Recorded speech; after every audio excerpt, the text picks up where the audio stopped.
www.attableek.com, the reviver of Iman.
نکاح کی مسجد میں انشاءاللہ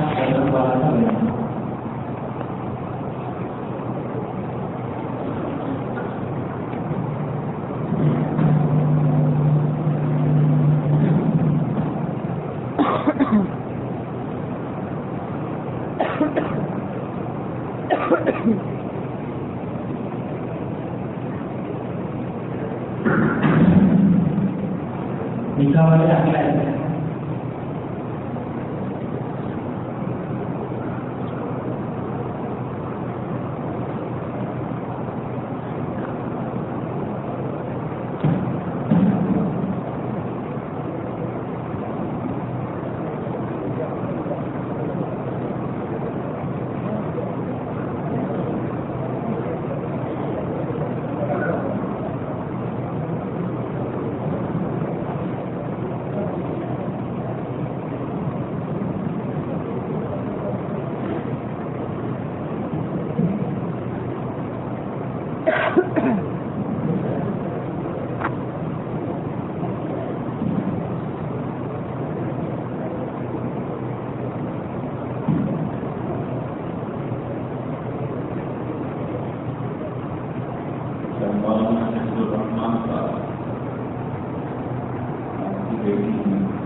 الحمد لله نحمده ونستعينه ونستغفره ونؤمن به ونتوكل عليه ونعوذ بالله من شرور أنفسنا ومن سيئات أعمالنا من يهده الله فلا مضل له ومن يضلله فلا هادي له ونشهد أن لا إله إلا الله وحده لا شريك له ونشهد أن سيدنا ومولانا محمدا عبده ورسوله أما بعد أعوذ بالله من الشيطان الرجيم بسم الله الرحمن الرحيم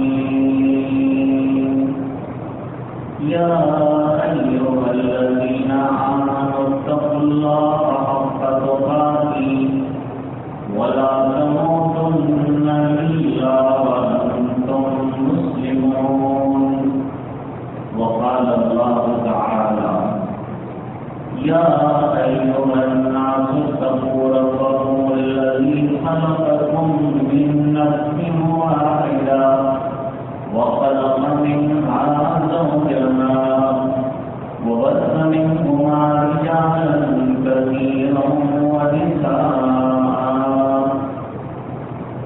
واتقوا الله الذي تساءلون به والأرحام إن الله كان عليكم رقيبا وقال الله تعالى يا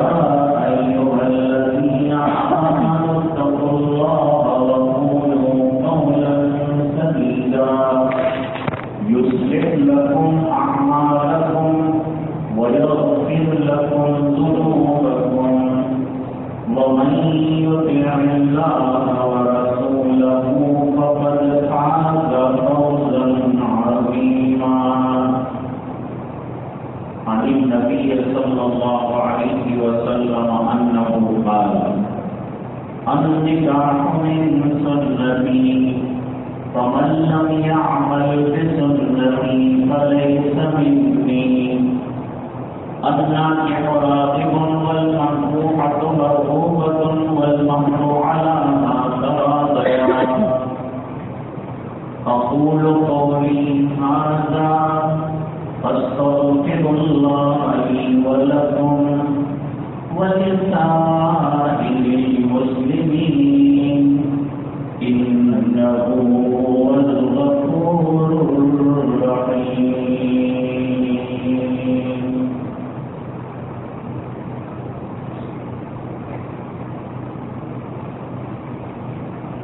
مولانا صاحب آپ ہیں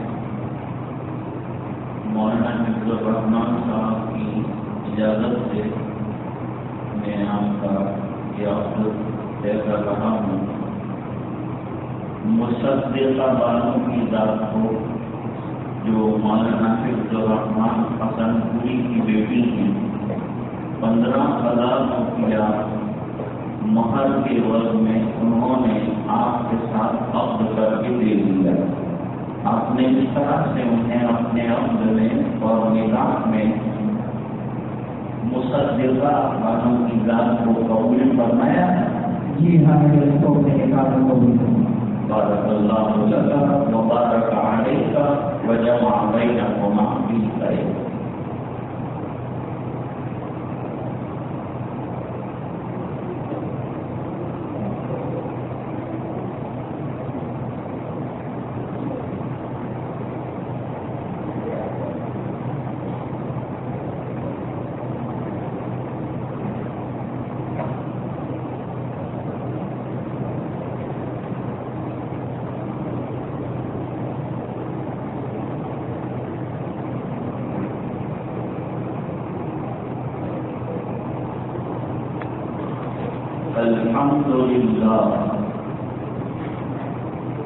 الحمد لله وكفى وسلام على عباده الذين اصطفى خصوصا على أفضلهم وخاتم النبيين محمد الأمين وعلى آله وصحبه. أما بعد،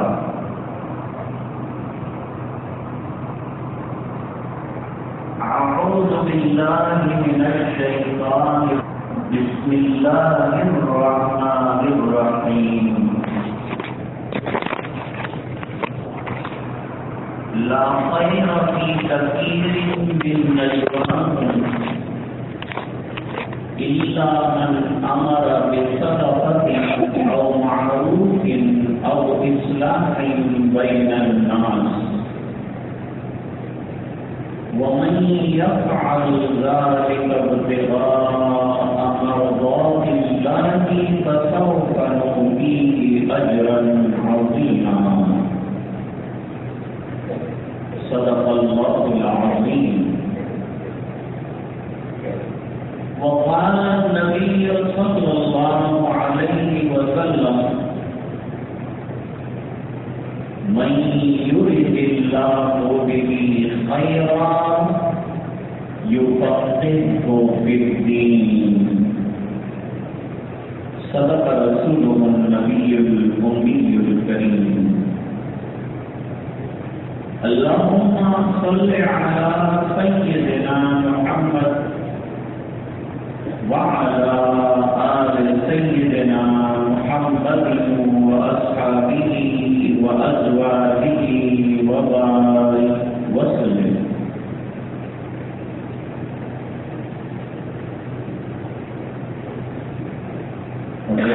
علماء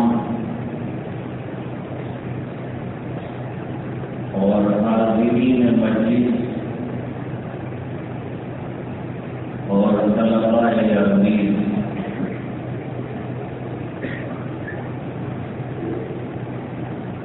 اللہ تعالیٰ نے ہمیں زندگی جینے کا اور زندگی گزارنے کا اس دین زمین کے واسطے سے بہترین طریقہ بتایا ہے.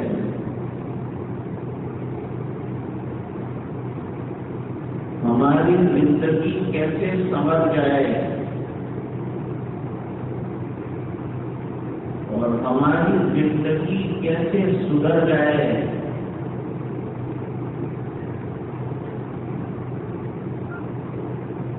ہمیں وہ کون سا طریقہ اختیار کرنا چاہیے کہ جس کی وجہ سے اللہ بھی راضی ہوں اور دنیا میں لوگ بھی راضی ہوں اور زندگی بھی عافیت اور امن کے ساتھ گزرے.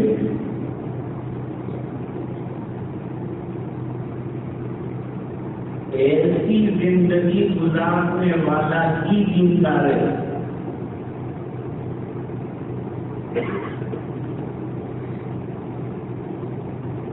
جو کپڑے کا کاروبار کرتا ہوگا اس کو کپڑے والا کہیں گے، تو اس کے یہاں تھام کے تھام کپڑوں کے لگے ہوئے ہیں تو بیواری کہلا.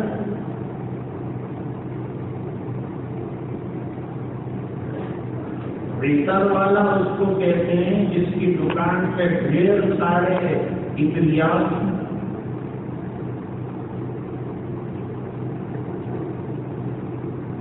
ایسے والا وہ کہنا چاہتا ہے اس کے پاس وافر مقدار میں مال ہو،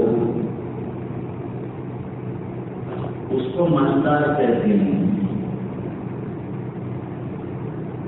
تو جس کی زندگی میں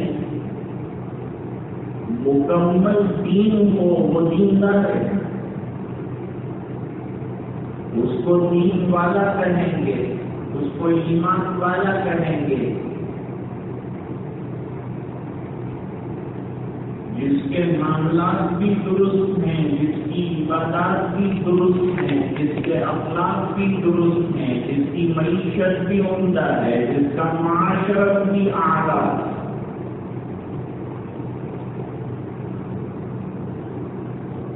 اس کی زندگی کے ہر پہلو میں دین جھلک رہا ہو، دیر سے ہی سمجھ میں آتا ہو کہ یہ دیندار ہے.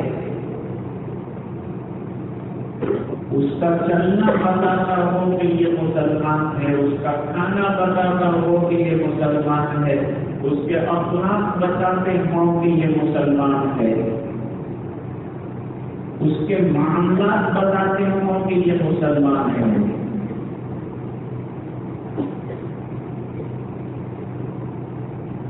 اس کے زندگی کے ہر شعبے میں دین کی جھلک ہو.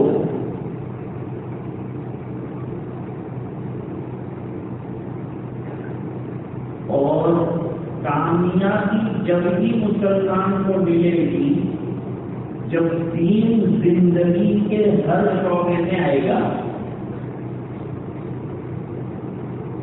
اور جتنا آتا چلا جائے گا اور جتنا دین برتنا اسے آ جائے گا وہ دنیا میں بھی کامیاب، آخرت میں بھی کامیاب.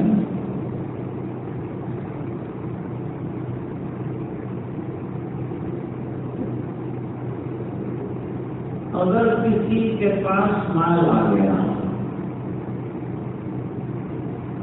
اور اسے مال میں کیسے برتنا ہے،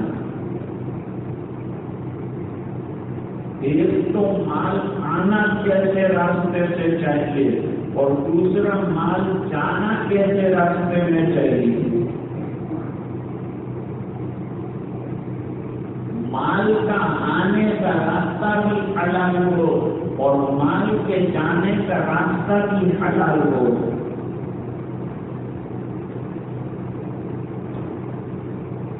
اگر حلال راستے سے آئے گا تو انشاءاللہ حلال راستے میں جائے گا، غلط راستے میں خرچ نہیں کرے گا.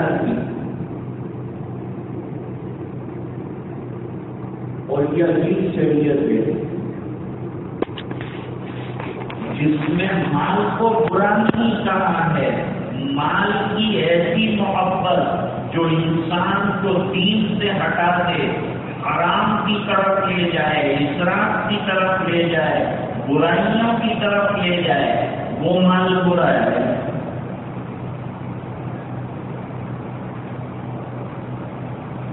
مال صحابہ کرام کے پاس بھی گئے. عبد الرحمن ابن عوف رضی اللہ تعالیٰ کو بڑے مالدار صحابی ہیں. اللہ نے مال و دولت دے رکھا ہے، لیکن خرچ کہاں کرنا ہے یہ بھی معلوم ہے، اور کمانا کس راستے سے ہے یہ بھی معلوم ہے.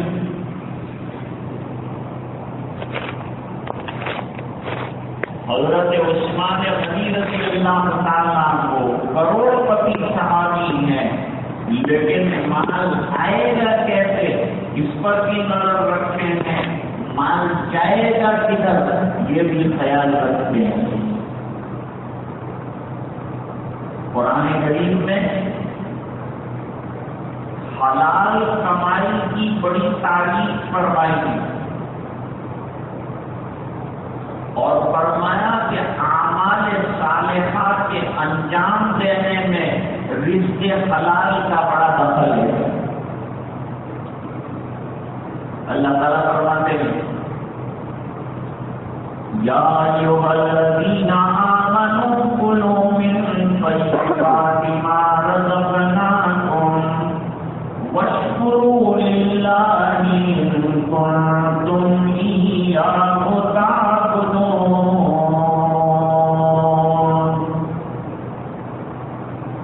اے ایمان والو، ہم نے جو تم کو پاکیزہ رزق دیا ہے اس میں سے کھاؤ، اور اللہ کا شکر بجا لاؤ.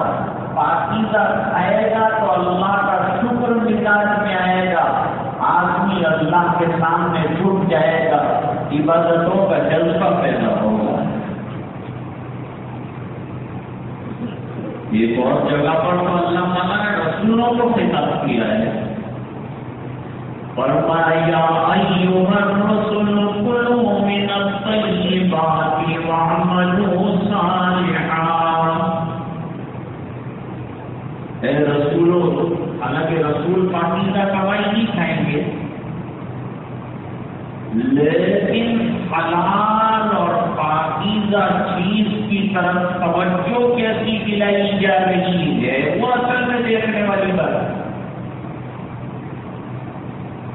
پاکیزہ رزق کھاؤ اور اعمال صالحہ انجام دو. حضرت حکیم الاسلام رحمۃ اللہ علیہ فرماتے تھے کہ دیوبند میں ایک صاحب تھے عبداللہ شاہ، وہ سال میں ایک مرتبہ علماء کی دعوت کرتے تھے. ان کی کمائی کیا تھی؟ وہ جنگل میں جاتے تھے، چارہ کاٹ کے جاتے تھے، گھاس کاٹتے تھے، بازار میں لا کر بیچتے تھے. ایک پیسہ اللہ کے راستے میں خرچ کر دیتے تھے، ایک پیسہ گھر والوں پر خرچ کرتے اور کچھ بچاتے تھے. یہ جو محنت سے کمایا ہوا ہوتا ان میں سے چند سکے بچ جاتے تھے تو سال کے اخیر میں علماء کی دعوت کرتے تھے. اب دعوت کا عالم بھی بڑا عظیم. دعوت میں کوئی پیٹ بھر کر کھانا نہیں ملتا تھا. علماء منتظر رہتے تھے کہ حضرت کب دعوت دیں گے اور ہم چلے جائیں، اور کھانے میں خالی چاول ہوتے تھے اور وہ بھی 2-3 لقمے لوگوں کے ہاتھ میں آتے تھے۔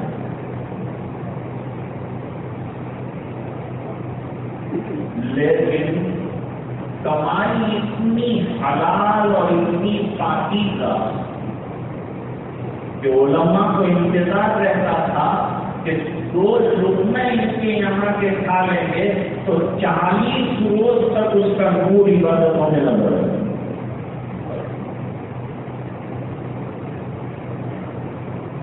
اس لیے کہ جو چاول بنانے والا ہوتا تھا اس سے وضو کراتے تھے، چاول پاکیزہ پانی سے دھلتے تھے، اس کے بعد وہ خود نگرانی کرتے تھے، اور وہ چھوٹے سے دیگچے میں جو ہے وہ چاول تیار ہوتے تھے، رات کو علماء کے سامنے رکھ لیے جاتے تھے، خوشی خوشی 1-1 لقمہ 2-2 لقمہ لیتے تھے۔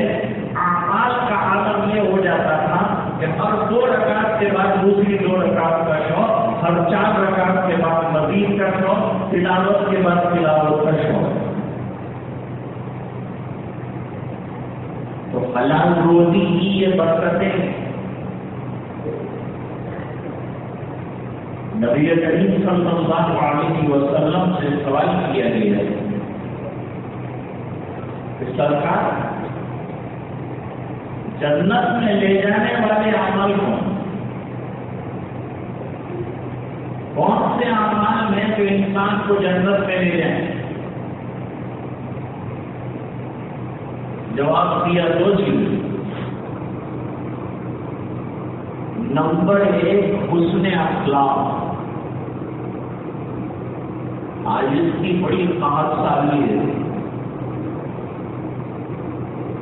ابھی جیسے حضرت مولانا فرما رہے تھے کہ یہ دین جو پھیلا ہے وہ اخلاق کی برکت سے پھیلا ہے، تلوار سے نہیں پھیلا ہے۔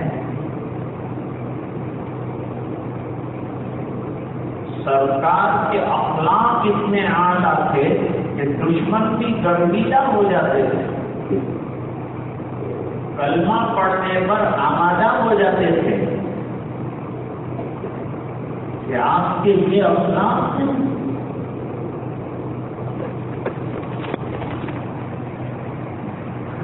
ایک بوڑھا آیا مسجد نبوی شریف میں اور اچانک اس کو پیشاب کا تقاضا ہو گیا۔ اب مسجد نبوی بالکل سادہ، اتنی سادہ کہ زمین پر سخت بھی نہیں ہے بلکہ کنکر بھی نہیں ہے، کنکر بھی بعد میں بچھائے گئے، مٹی ہے مٹی۔ سرکار نے ایک رات سجدہ کیا تھا، چھٹ تک کی تو سرکار کی پیشانی مبارک پر کیچڑ لگ گیا ہے۔ ہماری مسجدیں ایسی شاندار ہیں کہ ٹکا بھی نہیں لگتا ہوں، لیکن ایسی شاندار نمازیں لانے کی ضرورت ہے جو صحابہ کرام پڑھ رہے تھے وہاں، جو مقام اللہ نے ان کو عطا فرمایا تھا۔ لوگ کہتے ہیں کہ اب پہلے جیسے ایمان نہیں رہے، میں نے کہا دوستوں پہلے جیسے مقتدی بھی نہیں ملے۔ جب مقتدی صحابہ جیسے تھے تو اللہ نے ایمان رسول اللہ جیسا دیا تھا۔ اب اس نے دیکھا کہ اچھی مسجد ہے، ایک کونے میں چلا گیا اور کونے میں جا کر اس نے پیشاب شروع کر دیا۔ ہماری مسجد میں تو اس کا تصور نہیں ہو سکتا، وہ تو کچی مسجد تھی، دروازے بھی نہیں، کچھ بھی نہیں، کھلی ہوئی مسجد۔ اب اس نے پیشاب کرنا شروع کیا، صحابہ کرام ایک دم دوڑے، ارے بھائی کیا کر رہا ہے، کیا کر رہا ہے؟ ارے نبی اسی کے لیے ہوتا ہے کہ کوئی غلط کام کر رہا ہو تو اس کو روک دے. سرکار نے پیشاب کرنے والوں کو تو نہیں روکا، لیکن جو روک رہے تھے ان کو روک دیا. تم روک جاؤ، تم رکو، اس کو پیشاب کر لینے دو. ارے حضرت مسجد میں پیشاب کر رہا کرنا فارغ ہو جائے تو کیا رحم دلی ہے اور کیا رحمت للعالمین ہے، کیا اخلاق عالیہ ہے. ورنہ ایسے وقت کے غصے سے بھر جانا چاہیے، لیکن غصے کے بجائے سرکار غصہ کرنے والوں کو روک رہے ہیں. ٹھہر جاؤ، پیشاب سے فارغ ہو جائے، بیچ میں سے رک جائے گا، اس کے مسانے میں تکلیف آ جائے گی. تم دوڑو گے، یہ بھی پیشاب کرتا ہوا دوڑے گا. ابھی ایک جگہ پر آدمی ہے، پوری مسجد ملوث کر کے رکھے گا. حکمت ہوتی ہے نبی کی سب.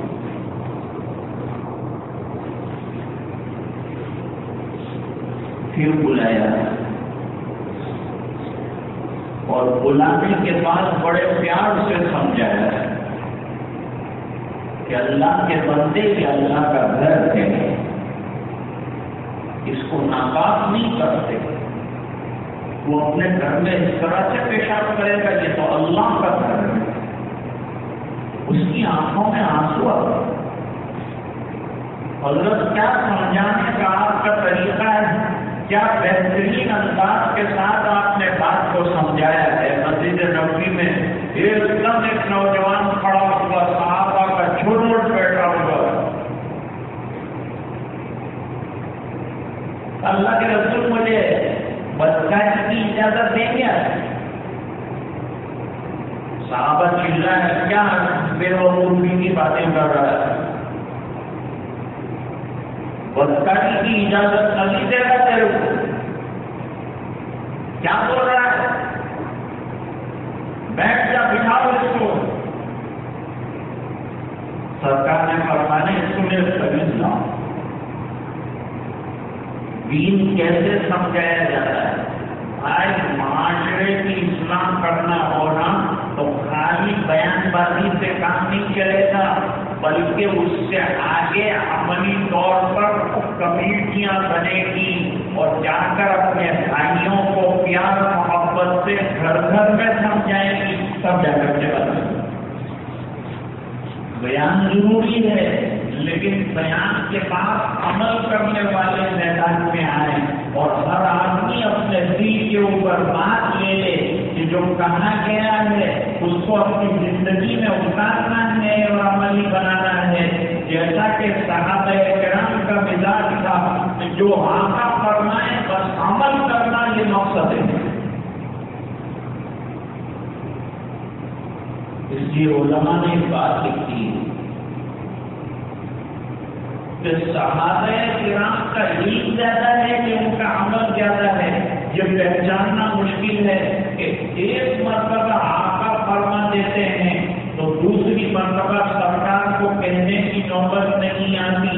اور ہمارے کتنے اصلاحی معاشرے کے پروگرام ہوتے ہیں، لیکن دل پر نہیں لیں گے تو معاشرے کی اصلاح نہیں ہوگی. اور یاد رکھو کہ معاشرہ بنتا ہے افراد سے، اور افراد سے جب تک فکر نہیں آئے گی جب تک معاشرہ نہیں سدھرے گا.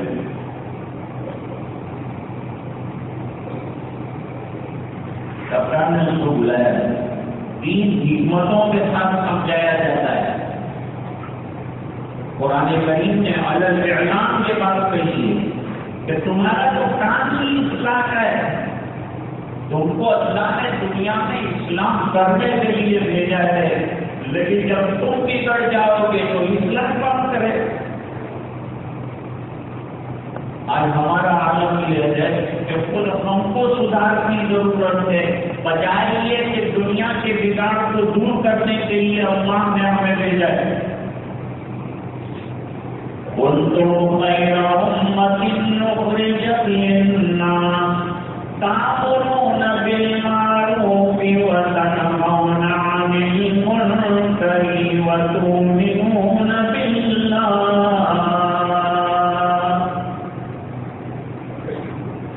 تم کو بہترین امت ازلی طور پر اللہ نے لکھ دیا، انتم نہیں کا ہے، تم کا ہے. You are beaten in sight of Allah subhanahu wa ta'ala that you are among the best nations. تم بہترین امت ہو. کیوں؟ اس بنا پر کہ لوگوں کو اچھائیوں کی طرف بلاتے ہو، کیونکہ خود تمہارے اندر کی اچھائیاں ایسی ہیں کہ تم چلو تو لوگوں کو اچھائی کی دعوت ملے، تم کوئی کام کرو تو لوگوں کو اس کی دعوت ملے، تمہاری زندگی دعوت بن گئی ہو، تمہارا ہر عمل دعوت بن گیا ہو، تم نے ایسا کام کو سیکھا ہو کہ وہ تمہاری زندگیوں میں نقل و حرکت میں ہو. دین بچانے کے لیے سب سے آسان راستہ، علم بچانے کا سب سے آسان راستہ یہ ہے کہ علم عمل کی شکل میں ڈھل جائے، دین زندگیوں کے اندر اتر کے آ جائے.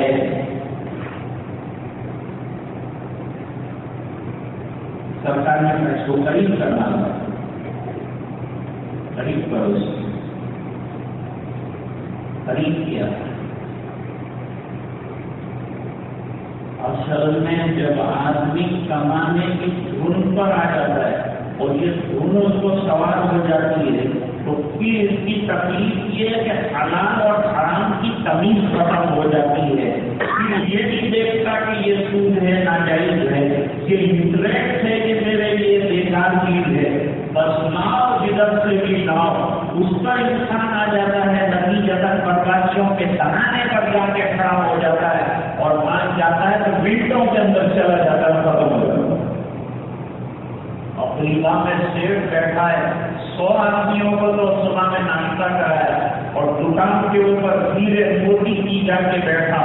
وہاں ایک کالا آیا، بندوق کندھے کے اوپر اور یہاں پیشانی پر رکھ کر یوں کہا، دکان سے اتر جاؤ، دکان کی چابی ادھر رکھو، مسجد کی چابی ادھر رکھو، زندگی چاہتے ہو تو اتر جاؤ. کروڑوں کا مالک جو ہے وہ راستے میں چلتا ہوا اپنی گاڑی کے ہوتے ہوئے چلا گیا اور بے یاد مددگار ہو گیا. کروڑ پتی تھا، 1 منٹ میں روڑ پتی ہو گیا. مال ایسی چیز ہے، آتا بھی ہے اور مال ایسی چیز ہے، جاتا بھی ہے، دینے والا دیتا بھی ہے، قدر استعمال کرو تو لے بھی لیتا ہے. مال کا آنا بھی امتحان ہے، مال کا جانا بھی امتحان ہے. دونوں امتحان. اگر مال آیا صحیح راستے سے تو مال کے حقوق جو ہیں وہ ادا کرنے پڑیں گے اور اللہ کا شکر بجا لانا پڑے گا. اور اگر مال اللہ لے لے تو پھر صبر کا پیمانہ اپنے پاس رکھنا پڑے گا. تو نے دیا تھا اللہ، تو نے لے لیا. غوث اعظم رحمت اللہ علیہ کو اس نے آ کے کہا خزانچی نے کہ حضرت وہ اپنا جو قیمتی جیرا تھا وہ غائب ہے بتانے سے. فرمایا الحمدللہ. 1 ہفتے کے بعد آ کے خبر دی کہ حضرت وہ جیرا مل گیا ہے. فرمایا الحمدللہ. لوگوں نے کہا کام تو کھلے رکھتے ہیں نا لوگ، اور اعتراض کرنا دنیا میں سب سے آسان کام ہے اور جواب دینا سب سے مشکل کام ہے. حضرت مال جب چلا گیا تھا تو اس وقت اتنا للہ پڑھنا چاہیے، شرعی قانون تو یہ ہے، اور آپ نے اس وقت پڑھا الحمدللہ، اور آ گیا تو بھی آپ نے الحمدللہ. دونوں ٹائم سیم معاملہ آپ نے کیا. پھر کیوں؟ حضرت نے فرمایا الحمد جانے پر نہیں پڑا، دل کی حالت کے اور ایمانی چراغ کے جو چھلملا رہا تھا اندر، اس پر ذرا بھی یہ جانا مال کا اثر انداز نہیں ہوا، وہ سلامت رہا. تو سب سے بڑا جگہ تو ایمان کا ہے، وہ سلامت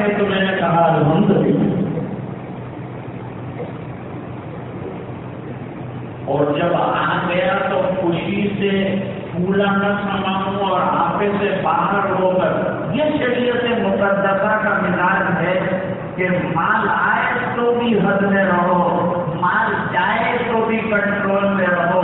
دونوں ٹائم کی باؤنڈری بتائی ہے، لمیٹیشنز بتائے ہیں، بارڈر بتائی ہے. اور بارڈر کے اندر آپ کی دین دو چیزوں کا نام ہے. دین نام ہے حقوق کی بجاوری کا، اور دین نام ہے حدود کے اندر رہنے کا. غم آئے تو کیسے رہنا ہے، اور خوشیاں آئے تو کیسے رہنا ہے. غم آئے تو ماتم کرنے کو نہ کہہ دیا، رونے چلانے کو نہ کہہ دیا، اور خوشیاں آئے تو دین کے پرت سے اڑانے کو نہ کہہ دیا. کنٹرول میں رہنا.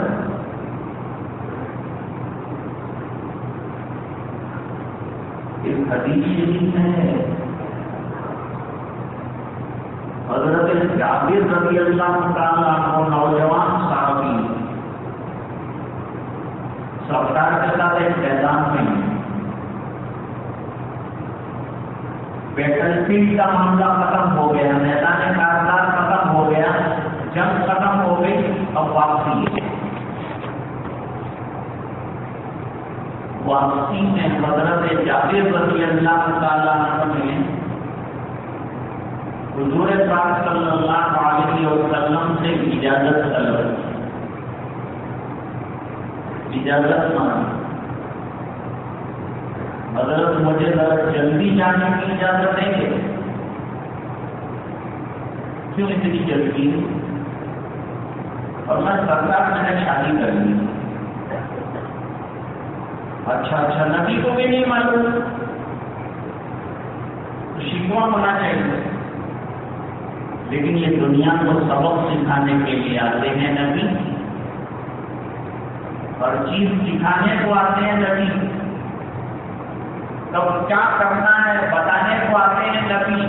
غم میں کیا کرنا ہے یہ بھی بتاتے ہیں نبی. ہنسنے کی حد بتائیں گے نبی، رونے کی حد بتائیں گے. بیٹی کا بچہ جا رہا تھا تو آنسو بہانے کا طریقہ بھی سکھا دیا میرے محبوب نے. اور دیہاتی نے آ کر ایسی بات کہی کہ سفرے کے قریب چلے گئے تو منہ میں کپڑا ڈال دیا اور بتایا ہم کھانا نہیں لگاتے ہیں.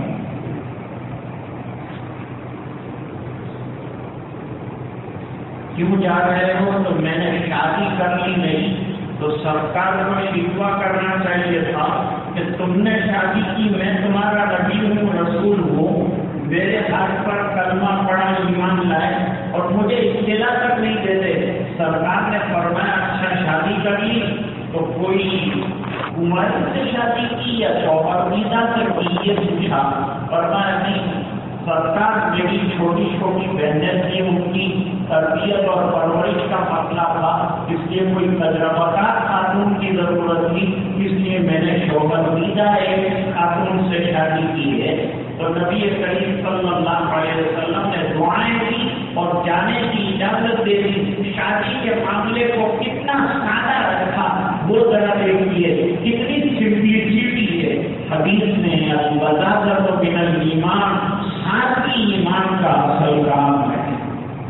میں تو اپنے علاقے میں آپ کے یہاں کی سادگی کا بیان کرتا ہوں اور لوگوں سے کہتا ہوں کہ وہاں جاؤ اور تم کے پاس سیکھو کہ سادگی کس کو کہتے ہیں. مال کے باوجود دین کس کو کہتے ہیں. میں تو یہاں بیٹھتا ہوں تو مجھے تو سمجھ میں نہیں آتا کہ آپ کے پاس سب ہے، میں آپ کو دوں کیا. اللہ نے آپ کو سب خوبیاں اور دین سے نواز رکھا ہے. اب آپ کے سامنے بیان کروں تو کیا کروں اور آپ کو دوں تو کیا دوں. اور پھر یہ جگہ جہاں مجھے بٹھا دیا حضرت مولانا نے، یہ تو ایک ایسے بزرگ کی یادگار ہے کہ جن سے پوری دنیا جاگی ہے اور ان کو دین جو ہے دامن بھر بھر کے ملا ہوا ہے، جن کے جاموں کے ذریعے سے ان کی یہ جگہ ہے اور ان کی یہ نسبت ہے.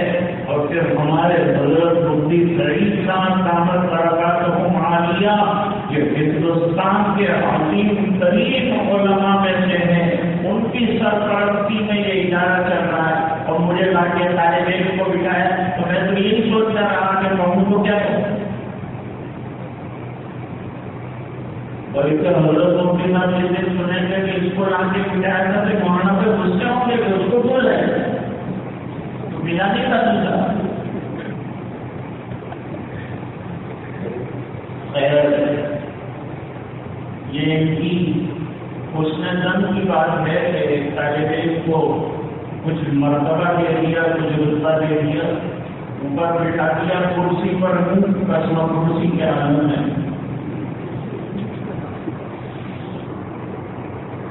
اور کہ سرکار نے دنیا کو بتایا کہ شادی کے لیے اگر پڑوس والے نے بھی شادی کر دی اور آپ کو اطلاع نہیں دی تو اس پر لڑائی نہیں ہونا چاہیے. اور سادہ کتنا رہا ہوگا کہ سرکار کو پتہ بھی نہیں چلا. شادی کو اتنا سادہ کیا. شادی میں آپ کتنا دیر خرچ کریں گے نا, سب کو راضی کرنا بہت مشکل کام ہے اور اللہ رسول کو راضی کرنا سب سے آسان کام ہے.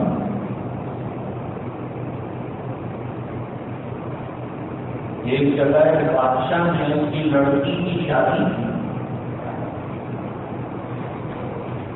تو اس نے اعلان کروایا کہ کسی کے یہاں کھانا نہیں پکنا چاہیے, کھانا میرے نہیں سب کو کھانا ہے, میری رعایا ہو تو کھانا میں کھلاؤں گا.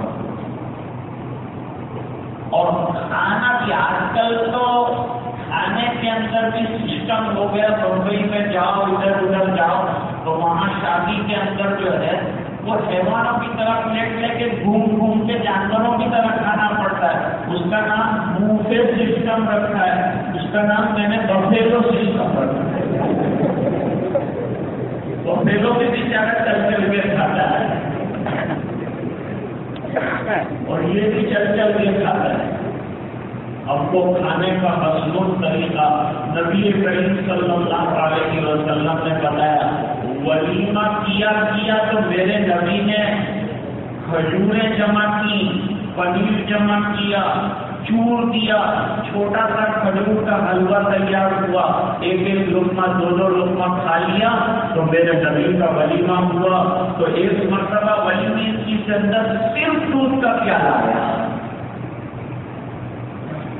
اتنی سادگی آ جائے گی تو ہمارے یہاں کے نکاح آسان ہو جائے گا. علماء نے لکھا کہ جتنا نکاح کو آپ آسان بنائیں گے زنا مشکل ہو جائے گا, اور جتنا نکاح کو آپ مشکل اور خرچ والا بنائیں گے اتنی خواتین جو ہے نکاح سے رہ جائیں گی, اتنے بچے رہ جائیں گے, معاشرے میں بدکاریاں پھیل جائے گی. بدکاریوں کو سستا کرو گے آپ اور نکاح مہنگے ہو جائیں گے. سرکار نے تو جو طریقے بتائے ہیں وہ غریب بھی برت سکتا ہے. ہمارے غریب نے گاؤں, اس کا نام ہتھوڑا ہے, بڑا نیک گاؤں. پورے گاؤں میں ایک بھی ٹی وی اور سانپ کا بیٹا نہیں, پورے گاؤں میں. غیروں کے یہاں وہ بھی نہیں کر رہے کہ تم ہمارے گاؤں کا ماحول خراب کرو گے, ہمارے بچوں کو خراب کرو, وہ بھی نہیں کروا کے رکھتے. ایک زمانہ وہ تھا ان کے یہاں کہ شادی میں باجے کے بغیر تو دولہا گھر سے ہی نہیں نکلتا. باجے تو بجانا ہی پڑے تو ہی دولہا نکلتا. اور گھر سے سب لے کے چلتے تھے اور ڈھول بج رہے ہیں اور تاشے ہو رہے ہیں. پھر اللہ تعالیٰ نے دعوت کے کام اور علماء کی محنتوں کی برکت سے ایسی سادگی. تو دو بوڑھیاں اپنے کھڑکی کے اندر کھڑی تھی اور ایک دولہا جو ہے سفید سادہ لباس کے اندر جا رہا تھا اور مسجد میں نکاح پڑھنے جا رہا تھا. تو وہ بوڑھیا نے دوسرے کو خطاب کر کے کہا کہ دیکھ تو دیکھ رہی ہے کلثوم جنازہ جا رہا ہے. وہ بیچاری دوڑی کہ کون انتظار کر گیا کس کا جنازہ کا کہ یہ جا رہا ہے کہ یہ تو نکاح پڑھنے جا رہا ہے. میت میں اور یہ نکاح میں کیا فرق ہوا؟ ایسا چپ چاپ جاتا ہے جیسے کہ جنازہ جاتا ہے. لیکن آج الحمدللہ دین کی برکت سے ہر نکاح مسجد کے اندر ہو رہا. تو میں عرض کر رہا تھا کہ اپنے تمام معاملات کو انڈر دی دین لاؤ، دین کے کنٹرول کے اندر لاؤ اور سرکار کی اتباع کو اپنا مقصود بناؤ. نکاح کے موقع پر جو آیت کریمہ پڑھی جاتی ہے، جو خطبہ پڑھا جاتا ہے، اس میں بھی یہ مضمون کو بیان کیا گیا ہے.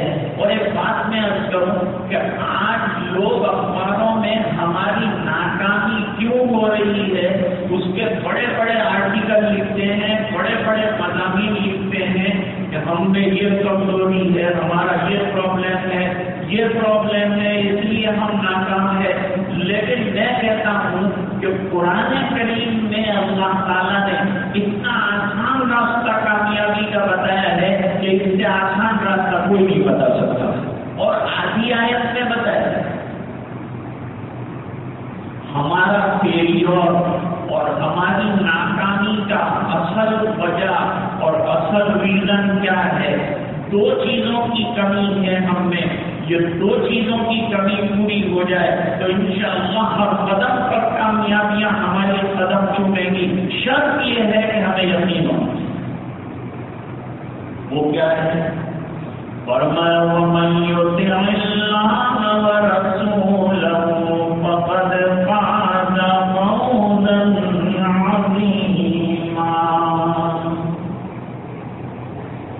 جو لوگ آپ کریں ایک کام تو کر لے اللہ کی مان کر زندگی گزارنا، جیسے صحابہ کرام نے مان لی اللہ کی بات کو اور سرکار کی ایک ایک بات کو ایسا دل میں بٹھایا کہ کٹ جائیں گے مر جائیں گے لیکن دامن رسول نہیں چھوڑیں گے.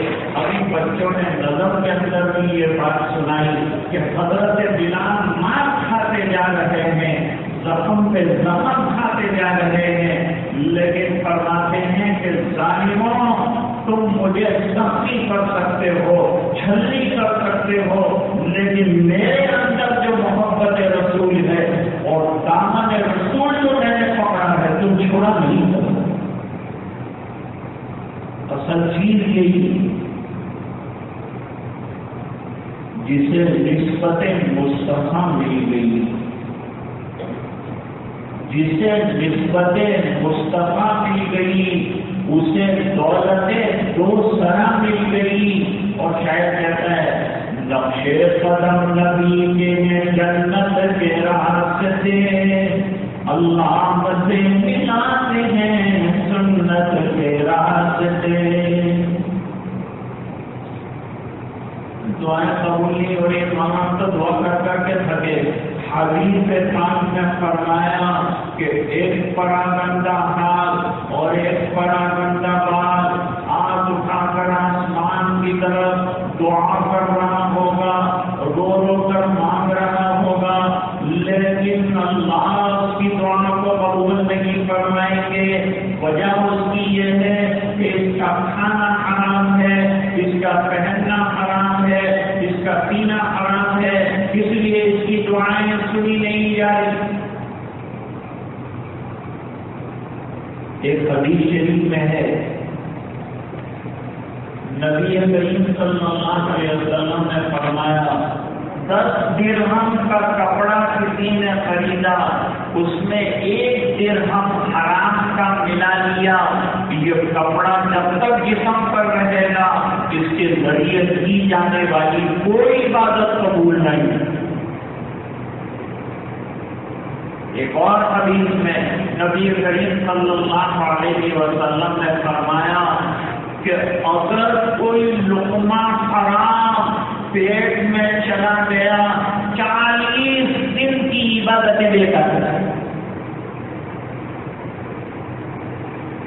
تو بادشاہ نے انتظام کیا اور وہ انتظام یہ تھا کہ بھائی کوئی کھائے نہیں، اپنے یہاں آ کے کھایا. کھانا بھی پھر ایک نہیں رکھا، بادشاہ تھا تو اپنے شایان شان جو ہے کھانا بنوایا، میٹھا الگ بنایا، نمکین طرح طرح کا بنایا. پہلے تو آپ کے یہاں میں آتا تھا تو بس ایک کھانا خالی ہوتا تھا، کیا کھلائیں گے تو رابو نروڈ ہو گیا ختم. اور کتنا لذیذ کھانا اور کتنا سادہ اور کتنا ہضم ہونے والا اور کتنا اچھا اور کتنا سیدھا سادہ معاملہ تھا. اب شہروں میں جاتے ہیں تو شہروں میں کھانا کم ہوتا ہے، پلیٹیں اتنی ہوتی ہے کھانا تو بے نظر ہی نہیں آتا. چمچے اور پلیٹیں اور کٹوریاں اور کٹورے اور وہی سب کی بھرمار دسترخوان کے اوپر. آدمی کو پلنے ہی نہیں پڑتا کہ تم نے کھائے گا کیا. وہ سادگی جو آپ کی ہے نا اس کو مت چھوڑو، وہ ہے تو دین ہے. اور جیسے جیسے مال کی ریل آ رہی ہے، حالات رنگ بدل رہے ہیں، نئی نئی چیزیں آ رہی ہے، حیران ہو جاؤ گے. حیران، دنیا حیران ہے، مال کے آنے سے پریشان ہے، سمجھ میں نہیں آتا کہ کیا کریں. مت سمجھو کہ مال آرام کا ذریعہ ہے، مال حالات کے آنے کا بھی ذریعہ ہے. اس کا مال اچھا نہیں. بھائی مال برتنے کے لیے اللہ والوں سے تعلق بھی رکھو کہ میں کماؤں کیسے اور اس کو قرض کون سے راستے میں کروں، ورنہ یہ مال بربادی کا سبب ہے. میں کہہ رہا تھا کہ سرکار نے فرمایا دو چیزیں انسان کو جنت میں لے جاتی ہیں، ایک خوش اخلاقی، دوسری چیز تقویٰ. نکاح کے موقع پر سب سے بڑا پیغام جو دیتے ہیں وہ تقویٰ کا دیتے ہیں کہ اللہ کا ڈر زندگیوں کے اندر آ جائے گا تو تمہاری زندگیوں میں سدھار آ جائے گا. اللہ کا ڈر آئے گا تو گناہ سے بچ جاؤ گے، اور اللہ کا ڈر آئے گا تو تمہاری زندگیوں میں نیکیاں آ جائیں گی.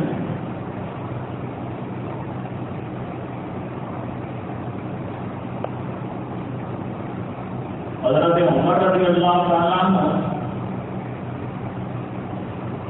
اپنی خلافت کے زمانے میں گشت لگاتے تھے، اپنی رعایا کا حال معلوم کرتے تھے کہ کوئی بھوکا پیاسا تو نہیں سو رہا ہے، ورنہ میں اللہ تعالیٰ کے یہاں کیا جواب دوں گا کہ کیوں حکومت کی تھی تمہاری رعایا بھوکی سو رہی تھی، مر رہی تھی، تم نے دھیان نہیں دیا.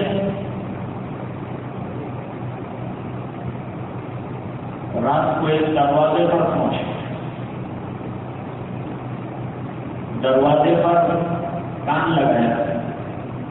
کان تو اس لیے لگایا تھا کہ حالات اندر کوئی رونے کی آواز، کوئی آہو بوکا کی آواز، کوئی مظلوم کی آنکھ معلوم ہو تو میں کچھ مدد کروں. لیکن اندر سے آواز آئی، ایک بوڑھی آواز جو یوں کہہ رہی تھی کہ بیٹا ابھی اپنے جانوروں کا جو دودھ نکالا ہے اس کے اندر پانی ملا دے. پانی ملا دے گی تو پروفٹ زیادہ ہو جائے گا، نفع زیادہ ہو جائے گا. اب حضرت عمر رضی اللہ تعالیٰ کو چوکنا ہوئے کہ میری رعایا میں کیا آ رہا ہے کیا جا رہا ہے دیکھنا چاہیے.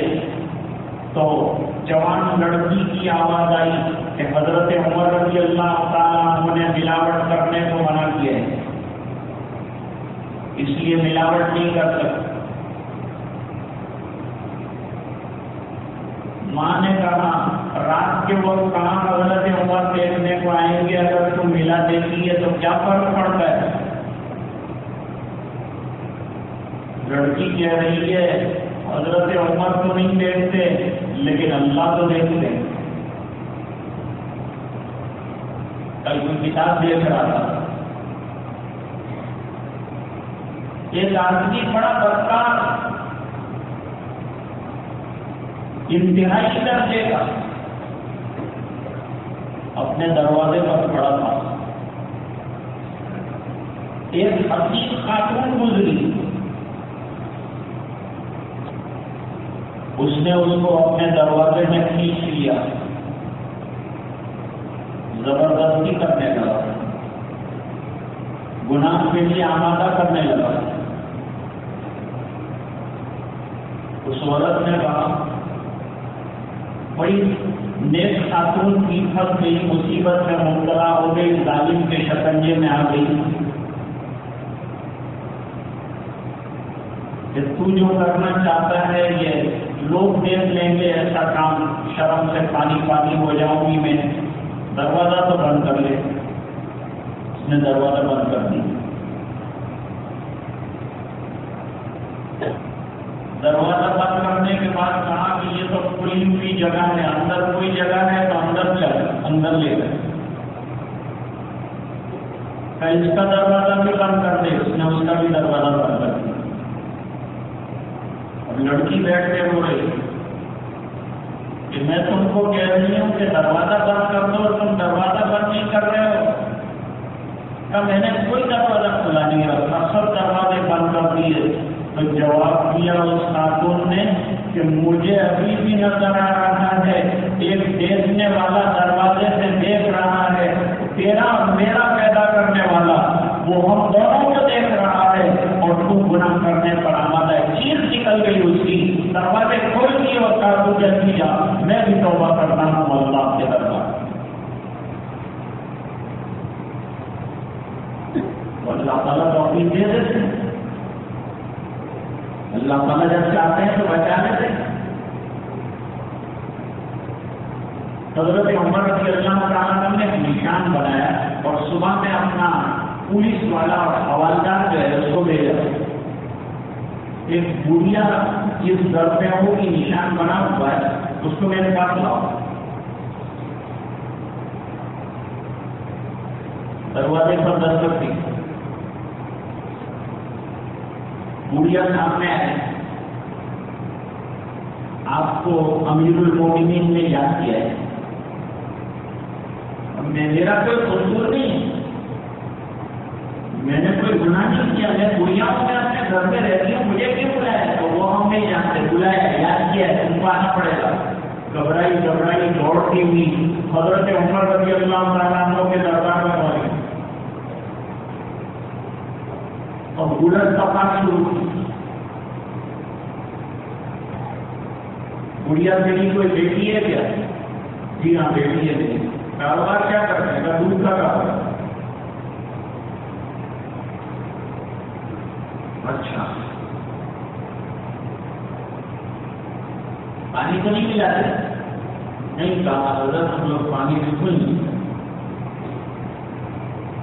ایک وکیل نے کیس لڑا تھا، یہ کیس لا کے بھائی جو آدمی پکڑا گیا تھا وہ دودھ کے اندر پانی ملاتا تھا، تو وکیل نے کہا غلط بات ہے، پانی میں دودھ ڈالتا ہے، دودھ میں پانی نہیں ڈالتا۔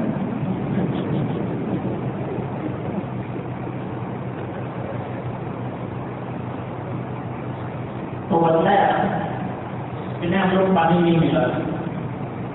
اچھا تیری بیٹی کی شادی کی ہے کیا؟ کرنے میں انتظار میں ہو کر اچھا گیت آ جائے گا تو شادی کر دوں۔ تو اگر میں اپنے بیٹے کی شادی تیری بیٹی سے کرنا چاہوں تو کرنا کہاں راجا بھوج کہاں گنگو دیوی، کہاں آپ کا درجہ، کہاں کا غریب خاتون، میرے پاس تو جھونپڑے جیسا بھی ٹھکانے کا نہیں ہے، آپ کے ساتھ میری بیٹی کیا جیسے گی؟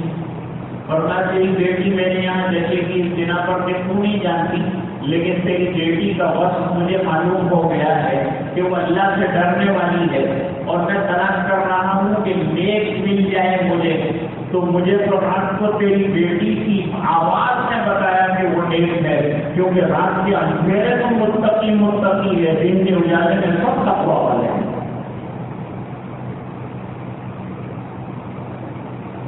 تو بس میں تجھے پیغام دیتا ہوں، علماء بیٹھے ہیں مسئلہ حل کرتے ہیں۔ سرکار کا زمانہ زمانوں میں بہترین زمانہ ہے، نبی کریم صلی اللہ علیہ وسلم نے فرمایا خیر القرون قرنی ثم الذین یلونہم ثم الذین یلونہم، میرا زمانہ بہترین زمانہ ہے، بڑی محنتیں بڑی تربیتوں کے بعد بدترین زمانے کو بہترین زمانہ بنایا ہے۔ سرکار نے اپنی جان پہچانی سے، مجاہدوں سے، محنتوں سے، قربانیوں سے، رات دن کی کاوشوں سے، ثم الذین یلونہم، پھر فرمایا میرے پاس صحابہ کرام کا زمانہ یہ بھی بہترین زمانہ ہے، جو کہ وہ میرے زمانے سے لگا ہوا منسلک زمانہ ہے، اس بنا پر وہ بھی بہترین زمانہ ہے۔ اور یہ بہترین زمانے کے اندر یہ عورت کو کیا سوئی کہ اس نے اپنی بیٹی کو دودھ میں پانی ملانے کی بات کہی۔ ایک طرف آپ کہتے ہیں خیر القرون کا زمانہ ہے اور ادھر جو ہے پانی پلانے کی بات کر رہی ہے۔ ایسا گندا خیال 14ویں صدی والے کو آئے تو سمجھ میں آتا ہے، لیکن وہ خیر القرون والے کو کیسے سمجھتا ہے؟ یہ بھی سوال ہے۔ اللہ تعالیٰ علماء کرام کو جزائے خیر عطا فرمائے۔ فرماتے ہیں کہ یہ بڑھیا جس نے 17 سالوں تک اپنی بیٹی کو اللہ کے ڈر کا سبق سکھایا تھا، جس رات حضرت عمر رضی اللہ تعالیٰ عنہ پہنچے ہیں، وہ اس لڑکی کی امتحان کی رات تھی اور ماں امتحان دینا چاہتی تھی کہ آج میں اس کو کہوں پانی ملا دے تو یہ ملاتی ہے کہ اللہ کا ڈر اس کے اندر بیٹھ گیا ہے۔ پتا چلا کہ واقعی اللہ کا ڈر آ گیا ہے۔ اب دوسرے گھر جائے گی تو وہاں بھی تقویٰ کا اجالا کر کے رکھے گی۔ تو سرکار نے فرمایا کچھ اخلاقی اور تقویٰ یہ جنت میں لے جانے والے اوصاف ہیں، اور سرکار جہنم میں لے جانے والی چیزیں کیا ہیں؟ فرمایا الاجوفا، 2 درمیانی چیزیں ہیں، میڈل والی 2 چیزیں ہیں، وہ انسان کو جہنم میں لے جاتی ہے۔ الفرج والفم، ایک تو منہ کے راستے سے آدمی حرام پیٹ میں ڈالتا ہے تو وہ جہنم کی طرف چل پڑتا ہے، ایک ناجائز شہوت کا راستہ ہے کہ اس کے ذریعے سے آدمی جہنم کے راستے پر چل پڑتا ہے۔ اب بادشاہ نے اپنے جاسوس چھوڑے، بادشاہ نے اپنے جاسوس چھوڑے کہ جو ہم لوگ اتنا کھانا کھلائیں گے لوگوں کو، لفافہ بھی لیں گے نہیں، سامنے سے لفافے دیں گے، عطر کی بوتلیں بھی دیں گے، اور پھر جو ہے معلوم کریں گے کہ لوگ اتنا کھا کے لفافے لے لے کے کیا کہتے ہیں۔ تو جاسوسوں نے خبر دی کہ کسی نے آپ کی تعریف نہیں کی، 4 نمکین کھاٹیوں کہا کہ 5 دیتا تو کیا فرق پڑتا، اور 2 میٹھے کھاٹیوں کہا کہ 2 اور دیتا تو کیا فرق پڑتا۔ کان پکڑ کے کہا اس سے اچھا تھا کہ لاکھوں کا خرچہ کرنے کے بجائے سنت کے مطابق کرتا تو خرچہ بھی بچ جاتا اور اللہ کی راضی ہو جاتے، اور جب اللہ راضی ہوں گے، اللہ کے رسول راضی ہوں گے تو نکاحوں کے اندر برکت آئے گی۔ حدیث پاک میں فرمایا ان اعظم النکاح برکتاً ایسرہ مؤمنا، وہ نکاح بڑا برکت والا ہے جو خرچے کے اعتبار سے لائٹ، اس کے اندر لمبا چوڑا خرچہ نہ کیا گیا۔ ایک بہت بڑا مالدار آدمی تھا، اس نے کہا میں نہ زمین پہ کروں گا، نہ بالکل آسمان کے پہلے آسمان پہ شادی کروں گا، میری لڑکی کی بالکل بیچ میں شادی کروں گا۔ وہ کیسے؟ تو کہا میں فلائٹ لوں گا، فلائٹ، اور بک بک کروایا اور خاص لوگوں کو جو ہے نکاح کی دعوت دی اور ان کو فلائٹ میں لے کر گیا، اندر کھانے کا انتظام کیا، قاضی صاحب نے ہوائی جہاز کے اندر نکاح پڑھایا آسمان زمین کے بیچ میں، اور اترنے کے بعد تیسرے دن طلاق ہو گئی۔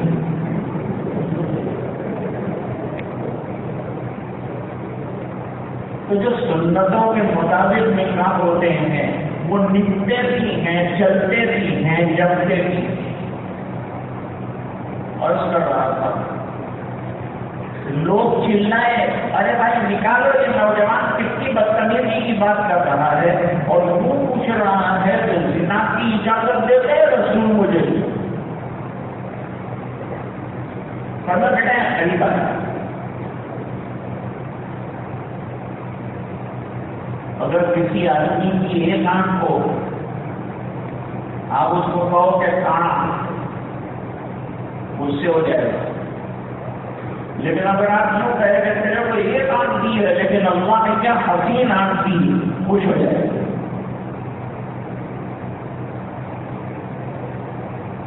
یہ فرق ہے، اس لیے قرآن کریم نے کہا ادعو الی سبیل ربک بالحکمۃ والموعظۃ الحسنہ وجادلہم بالتی ہی احسن۔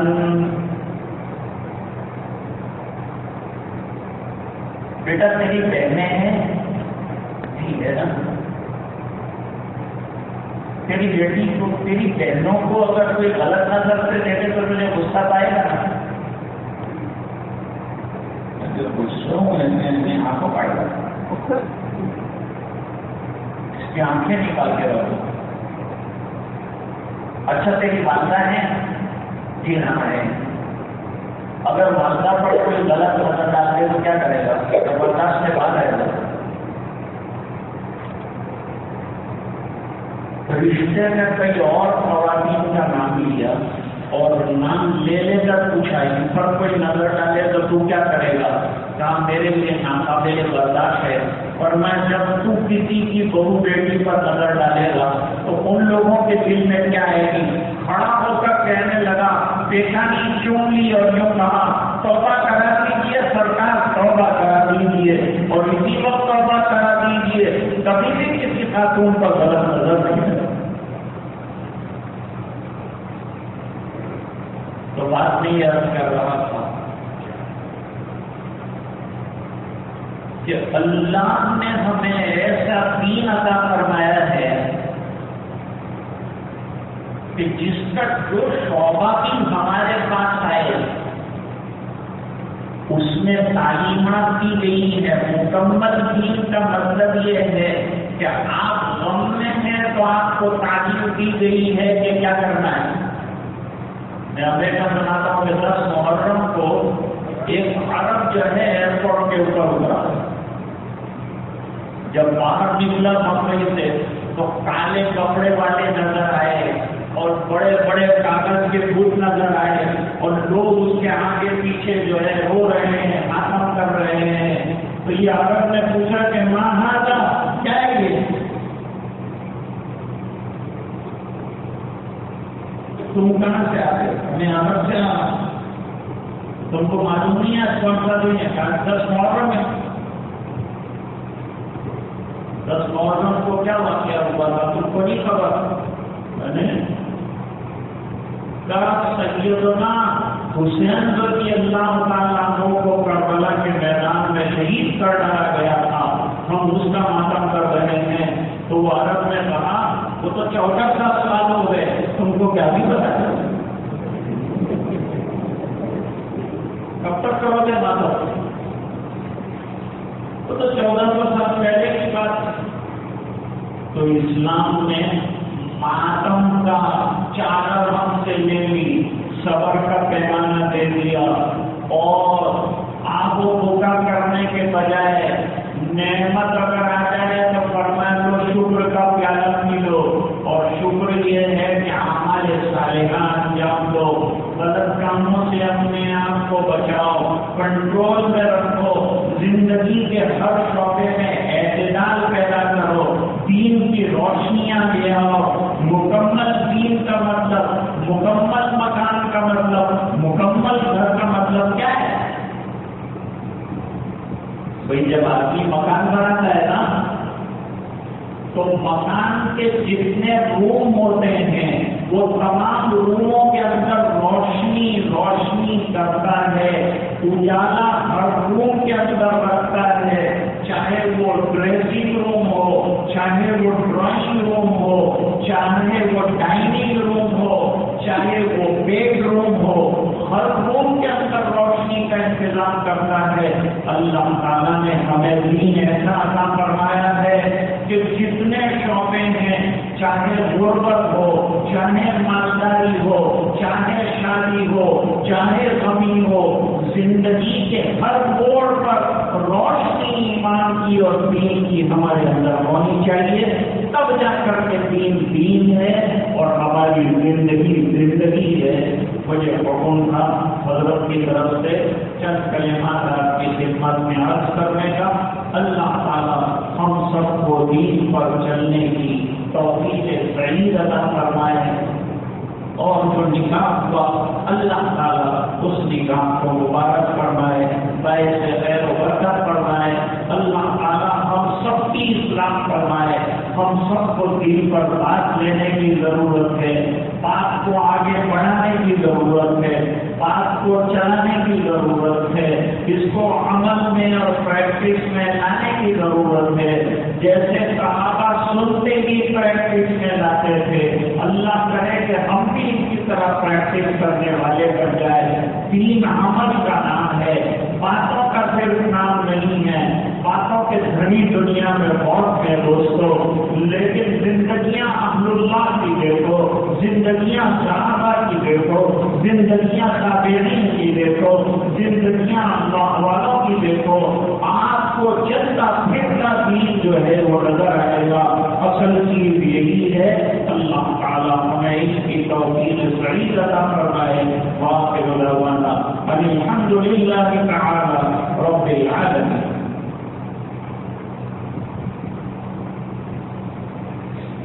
درود شریف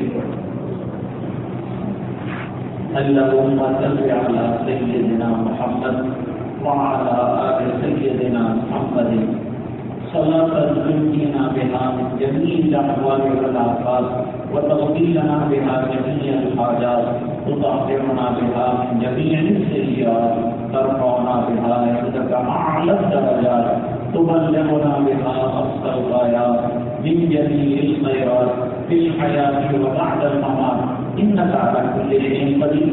اللهم اهدنا عاقبتنا في الأمور كلها واجرنا من خزي الدنيا وعذاب الآخرة. اللهم وفقنا لما تحب وترضى واجعل آخرتنا خيرا من الأولى.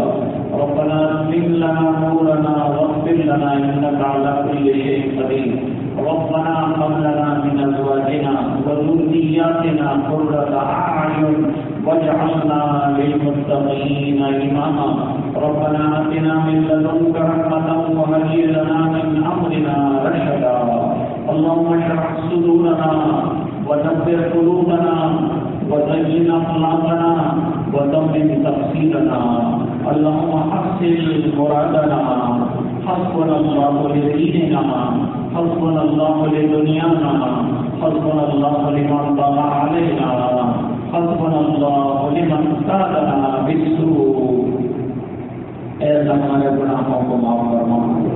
اے اللہ ہماری کوتاہیوں سے درگزر فرما. اے اللہ تو نے ہمیں بہترین دین عطا فرمایا ہے. اے اللہ تو نے ایک جامع ترین دین عطا فرمایا ہے. اور اللہ تو نے یہ بھی فرمایا ہے کہ جو دین پر چلے گا وہ کامیاب ہوگا. اے الہ العالمین ہمیں اس یقین کے ساتھ دین پر چلنے والا بنا دے. 100% دین پر دائم فرما دے. اے اللہ دین میں کامیابی کا یقین ہمیں عطا فرما دے. اے اللہ ہمارے معاشرے کی اصلاح فرما دے. اس میں جو رسوم ہے اللہ اس کو ختم فرما دے. اے اللہ سنتوں کے سانچے میں ہم کو ڈال دے. ہماری کمزوریوں کو معاف فرما دے. اللہ زندگی کا بہت بڑا حصہ تیری نعمتیں کھا کر تجھے ناراض کرتے رہے اور شیطان کو خوش کرتے رہے، اس جرم عظیم کو معاف فرما، اے اللہ اپنی رضائے دائمی عطا فرما، اے اللہ لسان ذاکر عطا فرما، اے اللہ قلب شاکر عطا فرما، اللہ جسم تیرے احکام پر ناظر عطا فرما، اے اللہ تو ہم سے راضی اور خوش ہو جا، ہمیں اپنا بندہ بنا دے، اے اللہ خوشی کا موقع ہو تب بھی اللہ تیرے طریقے پر چلنے والا بنا دے، اللہ غم کا موقع ہو تو اس کو بھی دین کے تابع ہونے والا بنا دے، اے اللہ مان آئے تو بھی ہمیں اللہ حدود شرعی میں رکھیو، اے اللہ حرام سے ہماری حفاظت فرمائیو، اے اللہ مشتبہ سے ہماری حفاظت فرمائیو، سود جیسی برائیوں سے اللہ پوری امت کی حفاظت فرما، اے اللہ جان مال عزت آبرو کی حفاظت فرما، اے اللہ ہمارے ایمان کی حفاظت فرما، اے اللہ ہماری ماں بہنوں کی عزتوں کی حفاظت فرما، اے اللہ جو مظلوم دنیا میں ایمان والے ہیں اے اللہ غیر سے ان کی نصرت فرما، مغروبین کی مدد فرما، دست غیر سے نصرت فرما، اے اللہ وہاں تک ہم پہنچ نہیں سکتے تو کم سے کم ہاتھ اٹھا کر ان کے لیے دعا تو کر سکتے ہیں، اے اللہ ان کی مدد فرما، غیر سے نصرت کے فیصلے فرما، اور جو مدد کر رہے ہیں اللہ ان کی بھی مدد کے فیصلے فرما، ان کو حوصلے عطا فرما، ہمتیں عطا فرما، اے اللہ جن کے گھروں کو آگ لگا دی گئی اے اللہ ان کو پاک بنا دے، جو اجاڑ دیے گئے اے اللہ ان کو آباد فرما دے، اے اللہ جو ویران کر دیے گئے اے اللہ ان کو سزا دے،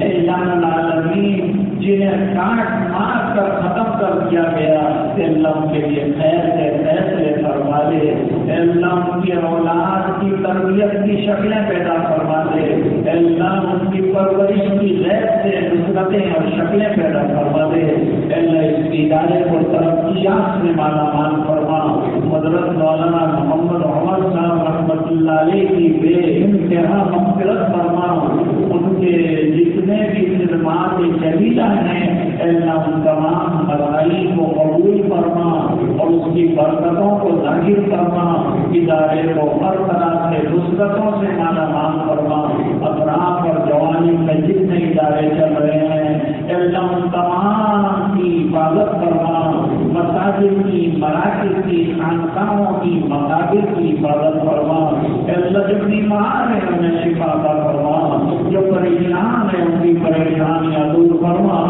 جو الجھنوں میں گرفتار ہیں ان کی الجھنیں دور فرما، اے اللہ العالمین پورے مجمع کی مغفرت فرما، اے اللہ ان کی حاجات کا غیر سے تکفل فرما، اے اللہ اتنے بڑے مجمع میں کیا ہاتھ اٹھا کر کون مانگ رہا ہوگا اے اللہ یہ تو جانتا ہے، اپنے فضل سے ان کی حاجتوں کو پورا کروا دے، اے اللہ نکام جو ہوا اسے برکت والا بنا دے، اے اللہ نیک اولاد کے آنے کا ذریعہ بنا دے، خاندانوں میں محبتیں عطا فرما دے، اے اللہ العالمین آج کے اجلاس کو اپنے فضل سے قبول فرما دے، اس کی بندشوں کو درگزر فرما دے، اور جب تک زندہ رکھ کے ایمان پر زندہ رہ، اور جب دنیا سے جانے کا وقت ہوئے العالمین ایمان کی حفاظت کے ساتھ دنیا سے جانا نصیب فرما، اے اللہ پورے مجمع کی مغفرت فرما اور امت کے ایک ایک فرد کی مغفرت فرما،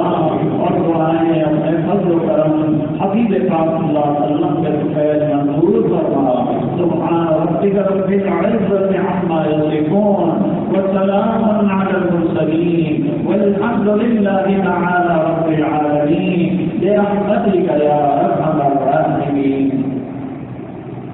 بچپن سے زیادہ ہے اور سب سے ملاقات میرے تو ہی آپ ہیں، آپ سے زیادہ ہے، اس لیے مشکل ہے، تو میں سلام عرض کرتا ہوں، آپ جواب عنایت فرما دیں، یہ مسافر کے ٹائم مقام انشاءاللہ ہو جائے گا، نیت کے مطابق اللہ تعالیٰ آپ کو اجر اور ثواب انشاءاللہ عطا فرما دیں گے۔ السلام علیکم ورحمۃ اللہ وبرکاتہ، اور جانے کے لیے راستہ بھی عنایت فرمائیں۔